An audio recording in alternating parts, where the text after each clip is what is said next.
여러분, 안녕하세요. 오늘 들려드릴 이야기는 한 시어머니의 고백입니다. 추석 명절에 벌어진 일인데요. 여러분도 혹시 가족 관계에서 이런 오해를 해보신 적 있으신가요? 이 이야기의 주인공은 60대 중반의 한 시어머니입니다. 그녀에게는 평범한 아들과 너무나도 능력 있는 며느리가 있었죠. 그런데 이 능력 있는 며느리 때문에 시어머니의 마음속에는 점점 불안과 의심이 자라나기 시작했습니다.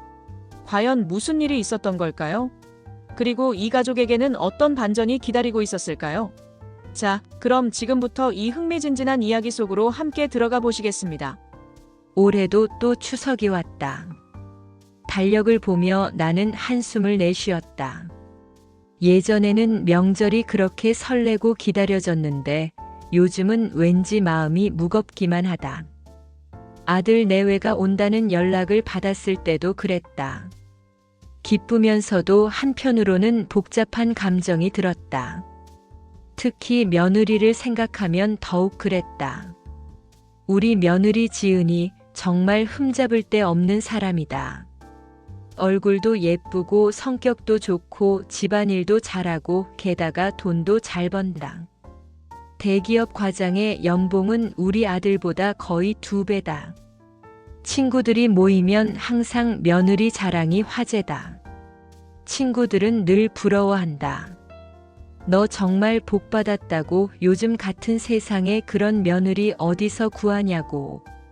나는 웃으며 그러게 말이라고 대답하지만 속마음은 달랐다. 기쁨보다는 불안감이 더 컸다. 이렇게 잘난 며느리가 우리 아들 같은 평범한 남자랑 계속 살까? 추석 당일 아침 나는 일찍 일어나 제사 준비를 하려고 부엌으로 향했다. 그런데 이미 며느리가 앞치마를 두르고 열심히 음식을 준비하고 있었다. 도마 위에는 깔끔하게 썰어진 나물들이 놓여 있었고 가스레인지 위에서는 전을 부치는 냄새가 솔솔 났다. 며느리는 밝게 웃으며 거의 다 준비했다고 쉬라고 했다. 고마운 마음이 들면서도 한편으로는 기분이 묘했다. 내가 할 일을 다 해버리네. 송편마저 이미 절반이나 빚어놓았다. 유튜브로 배웠다는 며느리의 말에 나는 쓴웃음을 지었다. 한편 거실에서는 아들이 소파에 누워 핸드폰만 들여다보고 있었다. 부엌에서 아내와 엄마가 명절 준비로 바쁜데 아들은 손가락 하나 까딱하지 않았다. 내가 큰 소리로 도와드리라고 했지만 아들은 그저 네 하고 대답만 할 뿐이었다. 저렇게 무능한 아들을 두고 왜 저 며느리가 계속 참고 살까? 혹시 겉으로만 참는 척하는 건 아닐까? 불안한 생각들이 꼬리에 꼬리를 물고 이어졌다. 우리 아들 준호 사실 그저 평범한 사람이다. 아니, 솔직히 말하면 평범 이하일지도 모른다. 고등학교 때도 공부를 특별히 잘한 것도 아니었고 지방 대학을 겨우 졸업했다. 취업도 쉽지 않았다. 지금도 월급은 그저 그렇고 특별한 승진도 없다. 그런데 며느리는 완전히 달랐다. 인류대학 출신의 대기업 과장. 얼굴도 예쁘고 키도 크고 날씬하다. 말솜씨도 좋아서 누구와도 금방 친해진다. 게다가 집안일까지 완벽하다. 명절이 아닌 평소에도 자주 반찬을 만들어 가져온다. 친구들의 칭찬을 들을 때마다 나는 웃으며 고개를 끄덕이지만 속으로는 다른 생각을 한다. 이렇게 완벽한 여자가 왜 우리 아들 같은 사람과 결혼했을까? 그리고 언제까지 우리 아들과 함께 있을까? 결혼한 지 이제 4년째다. 처음에는 사랑해서 결혼했으니까 괜찮겠지 생각했다. 하지만 시간이 갈수록 불안감은 더 커졌다. 며느리가 자랄수록 아들이 더 초라해 보였다. 둘이 나란히 서 있으면 마치 공주와 하인 같았다. 주변에서 들리는 이혼 소식도 나를 불안하게 만들었다. 요즘은 여자가 남자보다 능력 있으면 이혼하는 경우가 많다고 하더라. 친구의 말이 계속 머릿속을 맴돌았다. 요즘 젊은 여자들은 달라. 자기가 돈 벌면 남편 필요 없다고 생각한다고. 밤에 잠을 자다가도 문득 깨어나곤 했다. 혹시 며느리가 이미 이혼을 준비하는 건 아닐까? 아니면 다른 남자를 만나는 건 아닐까? 말도 안 되는 생각이라는 걸 알면서도 이런 생각들이 자꾸만 떠올랐다. 추석 당일 오전 부엌에서 분주하게 음식 준비가 진행되고 있었다. 나는 며느리 옆에서 나물을 무치고 있었고 며느리는 전을 부치고 있었다. 그때였다. 식탁 위에 놓여있던 며느리의 핸드폰에서 알림 소리가 울렸다. 원래 남의 핸드폰을 보는 건 실례지만 알림 메시지는 화면에 그대로 떠올랐다. 나는 무심코 그 화면을 보게 되었다. 팀장님, 이번에도 큰 도움 감사합니다. 덕분에 프로젝트 잘 마무리했어요. 정말 감사드려요. 순간 내 심장이 철렁 내려앉았다. 팀장님, 며느리는 과장이라고 들었다. 그런데 누군가가 며느리에게 팀장님이라고 부르고 있었다. 게다가 이번에도 큰 도움 감사합니다라니 무슨 뜻일까? 며느리는 핸드폰 알림 소리를 듣고 재빨리 핸드폰을 집어들었다. 그리고 화면을 보더니 빙그레 웃으며 답장을 보냈다. 나는 옆에서 슬쩍 며느리의 표정을 살폈다. 며느리는 매우 즐거워 보였다. 저 사람이 누구지? 왜 며느리를 팀장님이라고 부르는 거지? 내 머릿속에 온갖 생각들이 스쳐 지나갔다. 혹시 직장 상사? 아니면 회사 동료? 아니면 가장 나쁜 생각이 떠올랐다. 혹시 며느리가 다른 남자와 사적인 관계를 맺고 있는 건 아닐까? 요즘 드라마나 뉴스를 보면 직장에서 불륜이 일어나는 경우가 많다고 하더라. 게다가 여자가 능력 있고 돈을 잘 벌면 주변에 좋은 남자들이 많이 있을 테고 그러다 보면 나는 고개를 저으며 잡념을 떨쳐내려 했다. 하지만 일단 의심의 씨앗이 심어지자 그것은 점점 자라나기 시작했다. 그날 오후 내내 나는 며느리를 유심히 관찰했다. 며느리의 모든 행동이 수상쩍어 보였다.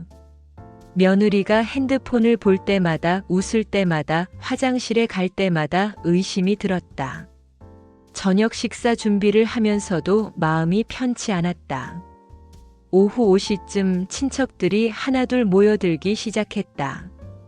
큰 형님 내외, 작은 형님 내외, 그리고 그들의 자녀들까지. 모두 합쳐 20명이 넘는 사람들이 모였다. 친척들은 며느리를 보자마자 칭찬 세례를 퍼부었다. 올해도 예쁜 애 승진했다며 정말 대단하다고. 며느리는 공손하게 인사하며 웃었다.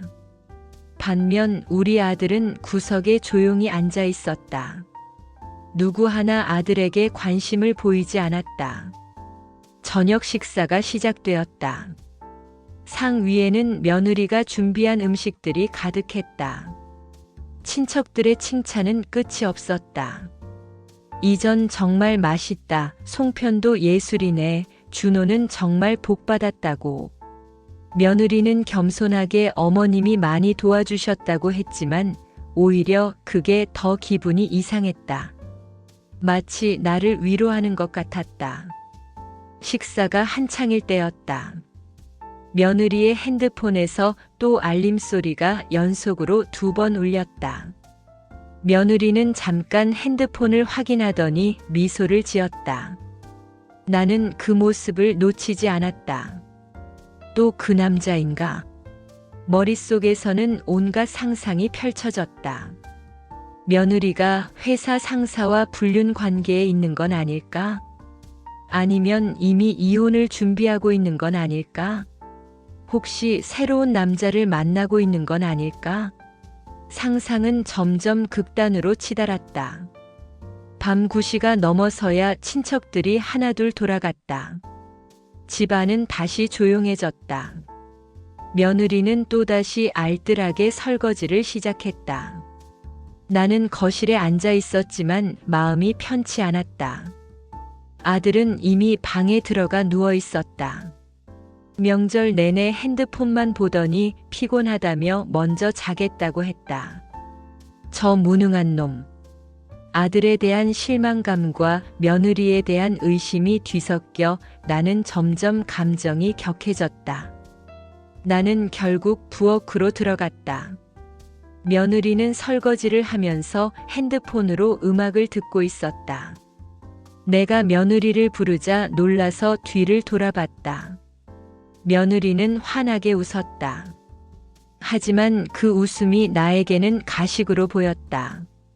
나는 떨리는 목소리로 물었다. 오늘 핸드폰 메시지 받았지? 아침에 누가 너한테 팀장님이라고 했잖아. 그거 누구야? 순간 부엌의 공기가 싸늘하게 얼어붙었다. 며느리는 당황한 표정으로 나를 바라봤다. 하지만 나는 이미 멈출 수 없었다. 하루 종일 쌓였던 불안과 의심이 한꺼번에 쏟아져 나왔다. 너 설마 다른 남자 만나는 거 아니지? 우리 아들이 무능하고 못나서 이미 마음이 떠난 거 아니야? 며느리의 눈이 커다랗게 떨렸다. 놀람과 당황, 그리고 슬픔이 뒤섞인 표정이었다. 나는 계속 말했다. 친척들이 너만 칭찬하잖아. 우리 아들은 투명인간 취급받고. 너도 그렇게 생각하지? 왜 이런 무능한 남자랑 결혼했을까 후회하지? 며느리의 눈에서 눈물이 주르륵 흘러내렸다. 어머니, 어떻게 저를 그렇게 해? 며느리의 목소리는 떨리고 있었다.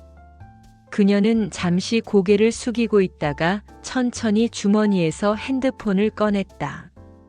제 핸드폰 보시겠어요? 조용하지만 단호한 목소리였다. 나는 떨리는 손으로 핸드폰을 받았다. 화면에는 카카오톡 대화 내용이 떠 있었다. 그룹 채팅방이었다. 채팅방 이름은 지은이네 후배들이었다. 나는 조심스럽게 대화 내용을 위로 스크롤했다. 그리고 그 내용을 읽는 순간 나는 얼어붙고 말았다. 후배들은 며느리가 가져온 반찬에 감사해하고 있었다. 그리고 며느리는 회사에서 후배들에게 나 얘기를 많이 했던 것이다. 내가 얼마나 멋진 분인지, 얼마나 잘 챙겨주시는지, 간섭도 안 하시고 오히려 보살펴 주신다고. 후배들은 그래서 농담으로 나를 팀장님이라고 부르기 시작했다고 했다. 며느리 시어머니가 진짜 리더십 있으시고 멋있으시다고, 회사 팀장님보다 낫다고. 며느리가 조용히 말했다.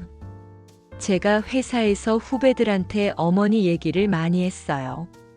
어머니가 얼마나 멋진 분이신지, 얼마나 제게 잘해주시는지. 후배들이 그러더라고요. 언니 시어머니는 마치 훌륭한 팀장님 같다고.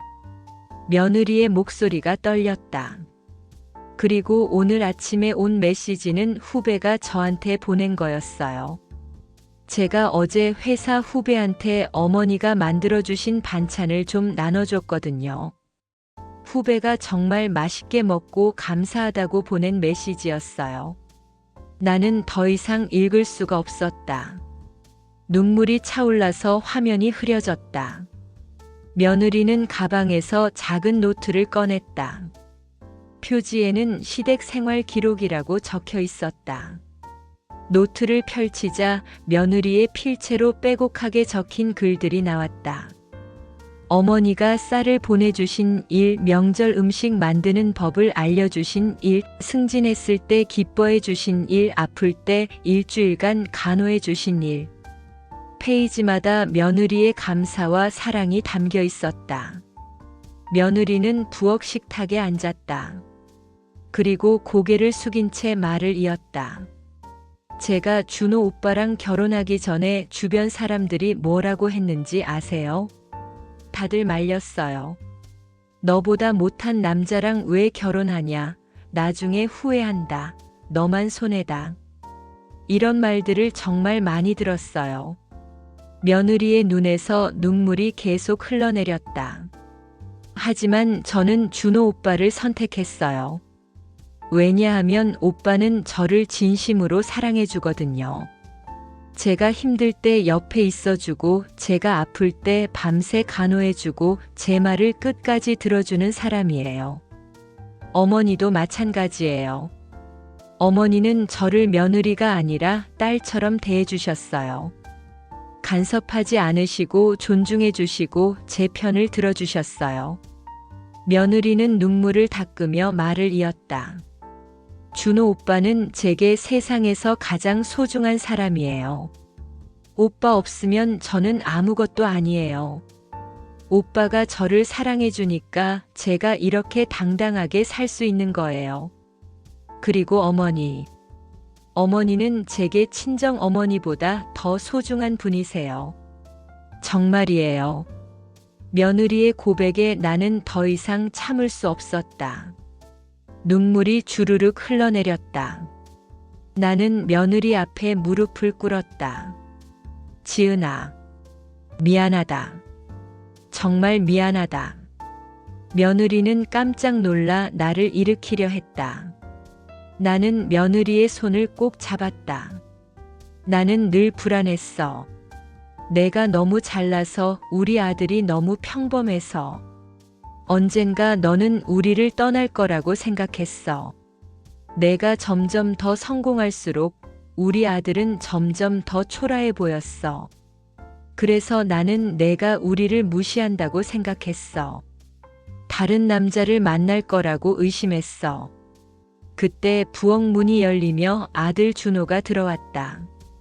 눈이 빨갛게 충혈된 것을 보니 우리 대화를 다 들은 것 같았다. 아들의 목소리도 떨리고 있었다. 엄마, 미안해요. 제가 무능해서, 제가 아내보다 못나서. 아들은 며느리 옆에 앉았다.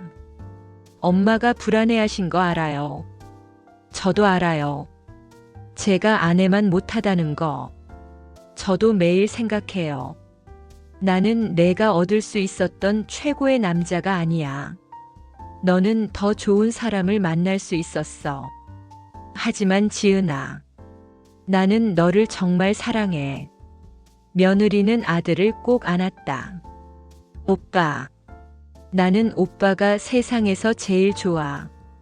오빠 아니면 안 돼. 오빠는 몰라요.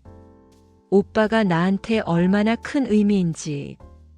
회사에서 아무리 성공해도, 돈을 아무리 많이 벌어도 집에 와서 오빠가 없으면 아무 의미가 없어. 오빠가 수고했어, 사랑해라고 말해줄 때, 그때가 제일 행복해. 우리 세 사람은 부엌 바닥에 앉아 한참을 울었다. 시간이 얼마나 지났을까? 며느리가 먼저 일어나서 휴지를 가져왔다. 여전히 웃고 있었다. 나는 며느리를 꼭 안았다. 지은아, 정말 미안하다. 그리고 고맙다. 우리는 함께 송편을 빚으며 진솔한 대화를 나눴다. 나는 그제야 깨달았다. 결혼은 능력의 대결이 아니라는 것을. 진정한 사랑은 서로를 존중하고 믿고 함께 가는 것이라는 걸. 그날 이후로 우리 가족의 분위기는 완전히 달라졌다. 나는 더 이상 며느리를 의심하지 않았다. 며느리가 핸드폰을 볼 때도, 늦게 퇴근할 때도 나는 불안해하지 않았다. 대신 믿음을 가지기로 했다. 며느리도 변했다. 예전보다 더 편하게 나를 대했다. 가끔은 장난도 치고 가끔은 투정도 부렸다. 주말마다 우리 집에 놀러왔고 회사 고민을 나눴다. 한 달쯤 지난 어느 날 며느리가 제안했다. 이번 주말에 저희 회사 후배들이 어머니를 뵙고 싶대요. 괜찮으실까요? 주말, 며느리의 회사 후배 4명이 우리 집을 방문했다.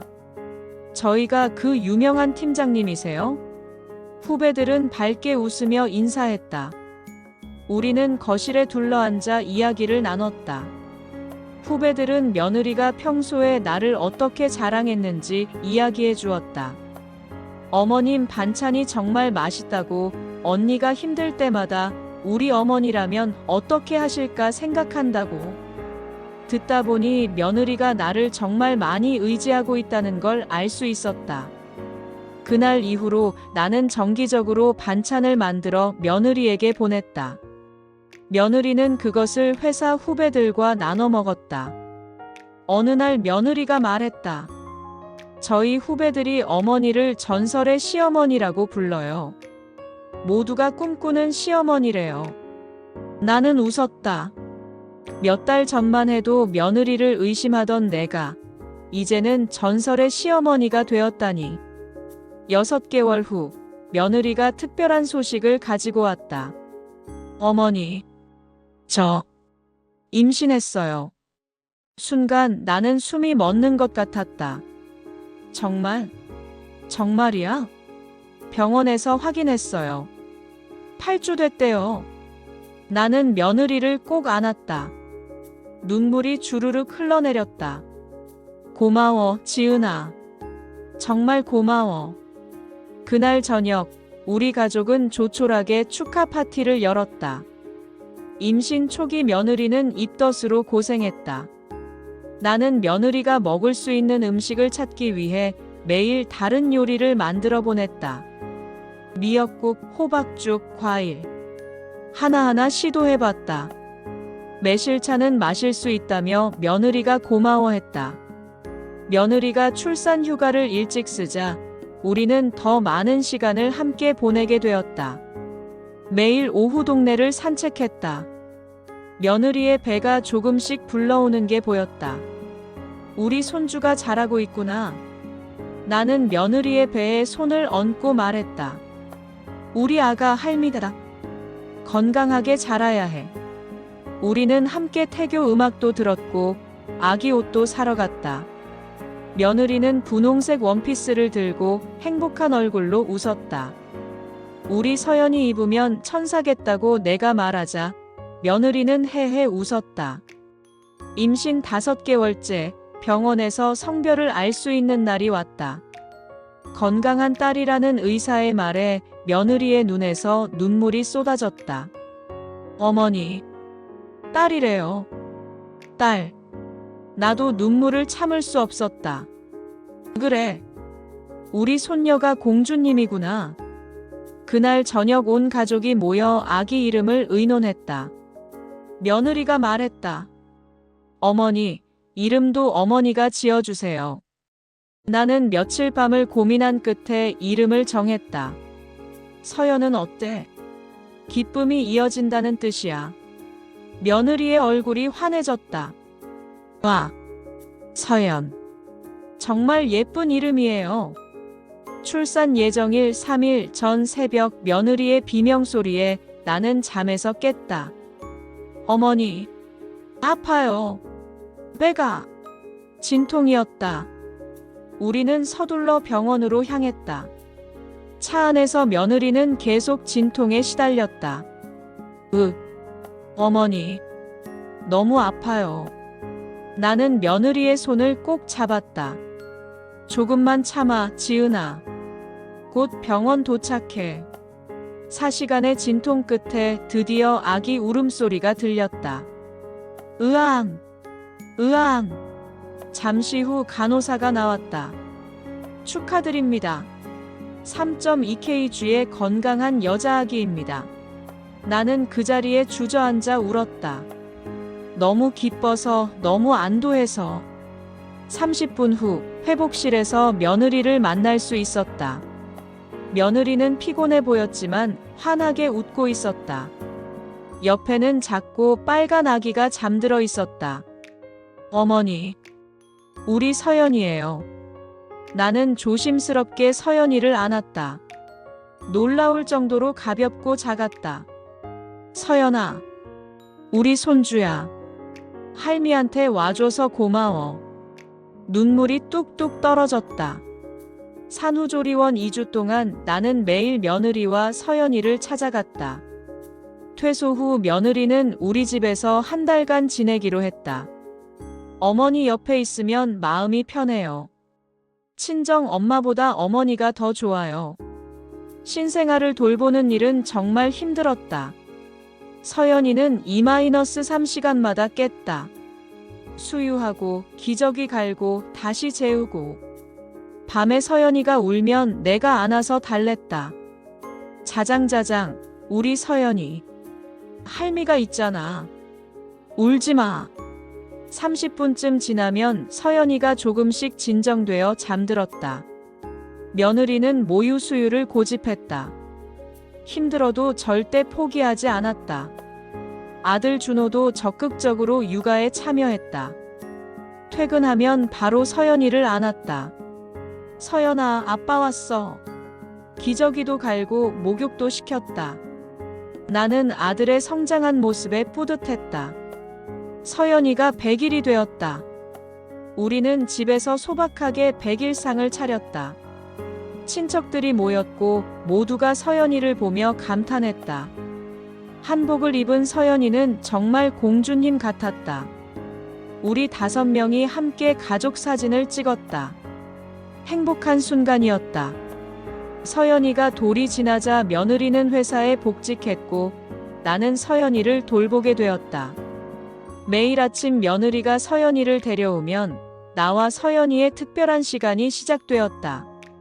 우리는 함께 그림책을 보고 노래를 불렀다.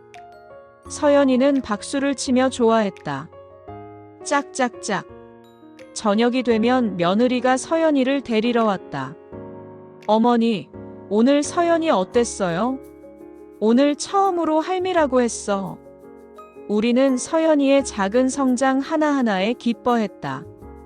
그날로부터 2년이 지난 추석이 다시 왔다. 이제 3살이 된 서연이와 함께 송편을 빚었다. 할미, 송편 만들어요. 서연이는 작은 손으로 반죽을 만지작거렸다. 모양은 엉망이었지만 너무나 사랑스러웠다.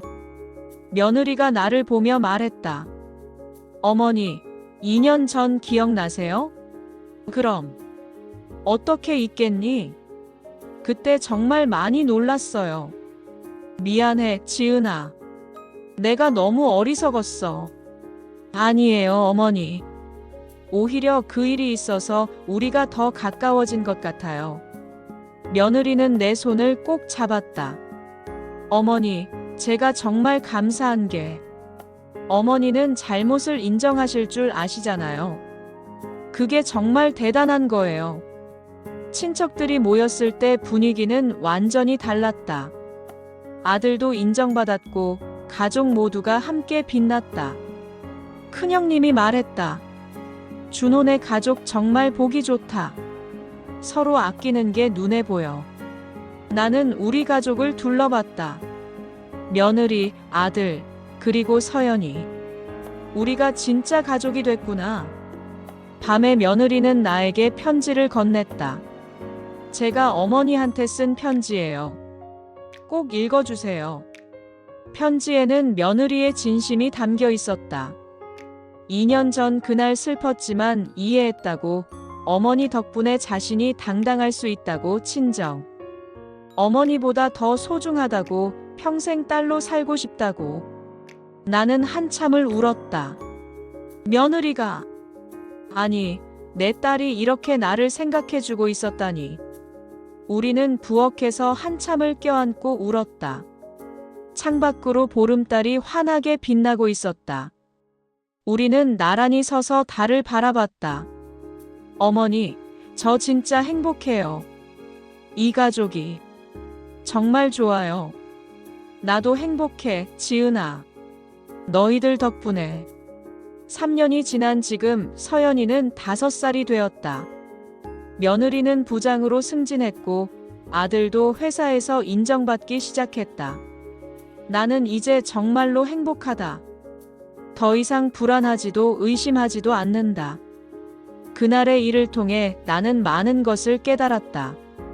가족은 능력으로 평가하는 게 아니라는 것, 의심은 관계를 파괴한다는 것, 소통이 얼마나 중요한지를, 며느리가 아니라 딸로 받아들여야 한다는 것도.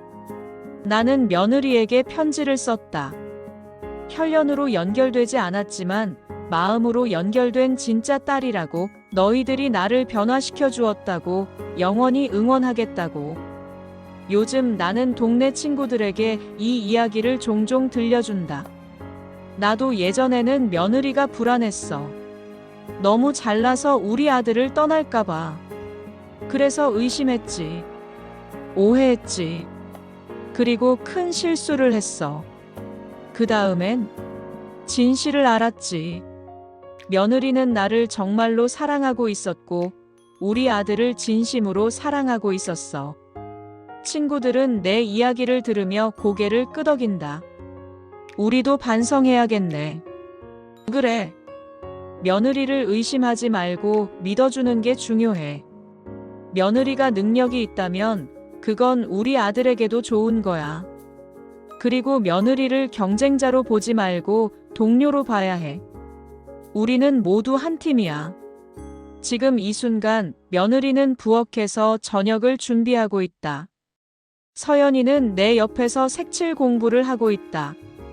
할미, 이거 봐. 예쁘지? 그럼 우리 서연이 최고야. 조금 있으면 아들이 퇴근해서 돌아올 것이다. 그리고 우리는 함께 저녁을 먹을 것이다. 다정하게 이야기를 나누며 웃으며 사랑하며. 이게 바로 행복이구나 싶다.